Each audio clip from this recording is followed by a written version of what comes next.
मिस्र छोड़ने के बाद इजरायली दास लोग वीरान में उस देश की ओर चले गए जिसकी प्रतिज्ञा परमेश्वर ने उनसे की थी।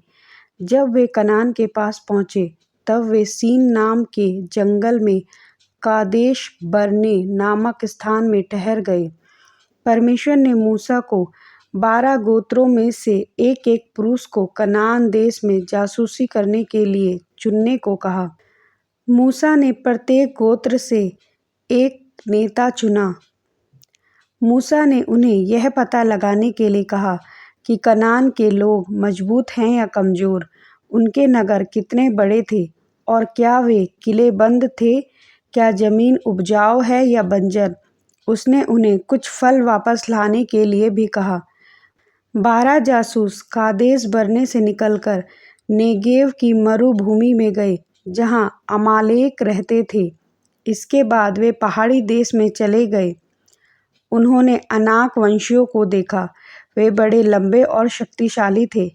वे पहाड़ी देश के उत्तर में चले गए जहां हित्ती, यबूसी और एमोरी रहते थे और फिर यरदन नदी और गलील झील के चारों ओर गए जहां उन्होंने कनानियों को देखा। नगर और किले बहुत ही बड़े और मजबूत थे। वे देह के उत्तर में राहूब तक गए और उसके बाद मुड़कर वापस चले आए।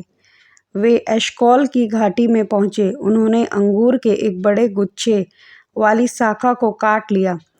2 लोगों ने उसे एक खंभे पर लटकाया और अपने कंधों पर लाद लिया। उन्होंने कुछ अनार और अंजीर भी लिए और 40 दिन के बाद वे अपनी छावनी में वापस लौट आए और आकर सूचना दी, उस देश में दूध और मधु की नदियां बहती हैं।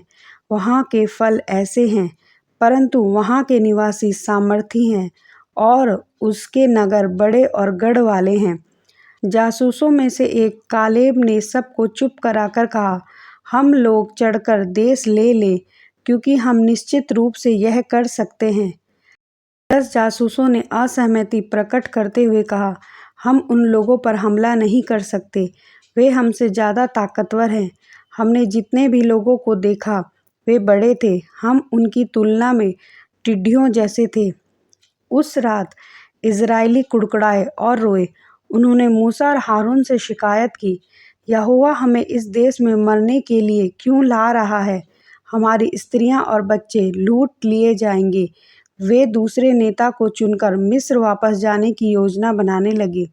मूसा और हारून सब लोगों के सामने भूमि पर गिर पड़े। 2 जासूस यहोशू और कालेब खड़े होकर बोले, जिस देश का हमने पता लगाया वह बहुत अच्छा है। यदि यहोवा प्रसन्न हुआ तो वह हमें उस देश में ले जाएगा जहां दूध और मधु की धाराएं बहती हैं, और वह देश हमें देगा। परमेश्वर के विरुद्ध विद्रोह मत करो और ना डरना, यहोवा हमारे साथ है, उनके साथ नहीं। जब लोग यहोशू और कालेब को पत्थरवाह करने की बात कर रहे थे, उसी समय यहोवा की महिमा मिलाप वाले तंबू के पास दिखाई दी। 10 जासूस जो बुरी खबर लाकर आए वे सभी महामारी से मारे गए। केवल यहोशू और कालेब ही जीवित बचे, क्योंकि उन्होंने परमेश्वर के वचन पर विश्वास रखा।